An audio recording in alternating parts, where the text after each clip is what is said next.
శుభవార్త. ఏపీ ప్రజలకు విద్యుత్ ఛార్జీలు తగ్గిస్తూ ప్రభుత్వం కీలక ప్రకటన. సో మనం చూసుకున్నట్లయితే మంత్రి గారు కీలక ప్రకటన అయితే చేశారు. రాష్ట్రంలో త్వరలో విద్యుత్ ఛార్జీలు తగ్గిస్తామని, ఆ మేరకు ముఖ్యమంత్రి చంద్రబాబు చర్యలు తీసుకుంటున్నట్లు విద్యుత్ శాఖ మంత్రి గొట్టిపాటి రవికుమార్ తెలిపారు. గత సర్కారు ట్రూ అప్ ఛార్జీలు పెంచి ప్రజలను దోచుకోగా, కూటమి ప్రభుత్వం వచ్చాక ట్రూ డౌన్ చేస్తామన్నారు. వచ్చే ఏడాది గోదావరి పుష్కరాల నేపథ్యంలో తూర్పుగోదావరి జిల్లా రాజమహేంద్రవరంలో 150 కోట్లతో విద్యుత్ భూగర్భ కేబుల్ వ్యవస్థను ఏర్పాటు చేస్తున్నామని చెప్పారు. ముఖ్యంగా తొందరలోనే విద్యుత్ ఛార్జీలు అయితే తగ్గిస్తామని చెప్పారన్నమాట. ప్రజలందరూ కూడా శుభవార్త అయితే వింటారు.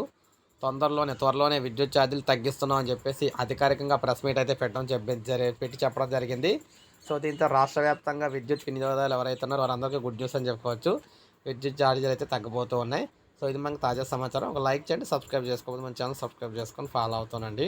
ఇలాగే మీకు తాజా సమాచారం ఎప్పటికప్పుడు మన ఛానల్ ద్వారానే అయితే అందిస్తూ ఉంటాను.